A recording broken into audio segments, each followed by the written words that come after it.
Que tu peux te présenter? Oui, Aïtouazgour Abdelalim, employé MA France et l'UCGT, employé depuis 2003. D'accord. Qu'est-ce que tu faisais à Emma France?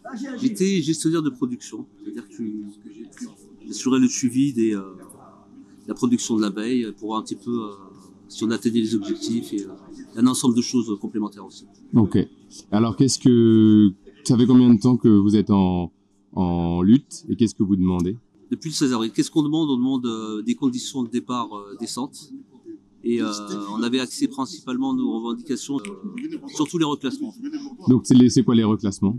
Les reclassements, c'est des opportunités d'emploi à l'extérieur de la société ou à l'intérieur, okay, avec le maintien du salaire et de l'ancienneté. Ça concerne combien de personnes, la perte d'emploi ici? Il y a combien de personnes qui sont Alors, on était 280 CDI et entre 120 et 150 intérimaires selon les besoins.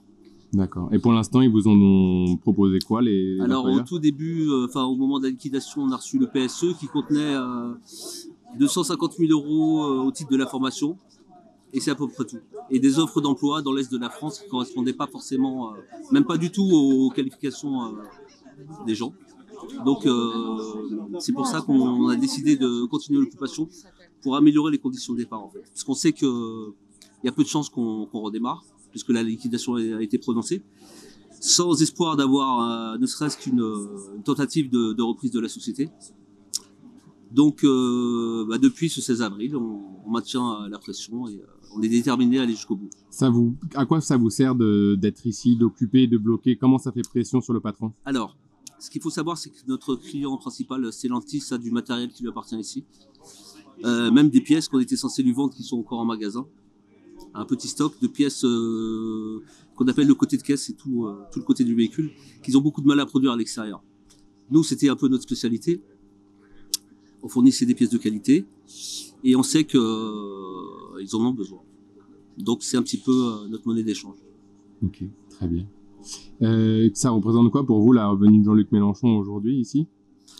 C'est la confirmation du soutien de LFI et du NFP en général depuis le début du conflit. Moi, je me suis occupé personnellement d'essayer de contacter toutes les formations politiques et les seules qui ont répondu, c'est celles de gauche. C'est les seules qui sont intéressées.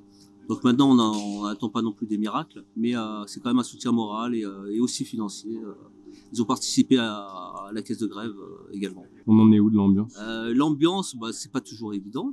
On reste, comme je vous ai dit, déterminé, mais il y a beaucoup de lassitude quand même. C'est-à-dire que 5 mois, ça commence à être long. On ne voit pas forcément l'issue arriver.